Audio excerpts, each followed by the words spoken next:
অনন্ত মজুমদার নামে এক হিন্দু যুবক দিনে দুপুরে নোয়াখালীর রায়পুরে এক বাড়িতে ঢুকে ঢাবি শিক্ষার্থী সহ একই পরিবারের 4 জনকে গলা কেটে শহীদ করে দিয়েছে।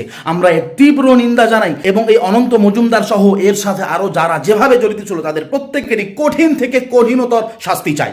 লক্ষ্য করুন, গত কদিন আগেই হিন্দুদের এক সমাবেশে পলাশবাড়িতে এক হিন্দু প্রকাশ্যে এভাবে বলছিল যে তোমরা তোমাদের বাচ্চাদের হাতে অস্ত্র দিয়ে দাও যাতে করে তারা যেন মুসলমানদেরকে হত্যা করতে পারে।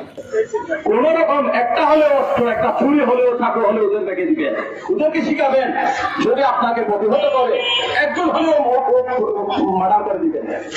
তো আমাদের মনে হচ্ছে এই নেক্কারজনক ঘটনার সাথে পূর্বের কোনো যোগসাজশ অবশ্যই আছে এবং অবশ্যই কোনো না কোনো দুরভিসন্ধির কারণে তারা এই ধরনের নেক্কারজনক ঘটনাগুলো ঘটাচ্ছে, মুসলমানদেরকে দেদারসে মেরে ফেলতেছে। তো আমরা এর সঠিক বিচার চাই। সংখ্যালঘুর কথা বলে তাদেরকে ছাড় দেওয়া যেন না হয়, কারণ এটা মারাত্মক অপরাধ। আর অপরাধী যেই হোক না কেন তার শাস্তি হতেই হবে যেভাবেই হোক। যদি এই সংখ্যালঘু বলে এদেরকে ছাড় দেওয়া হয় তাহলে ইনশাআল্লাহ আবার জুলাই হবে।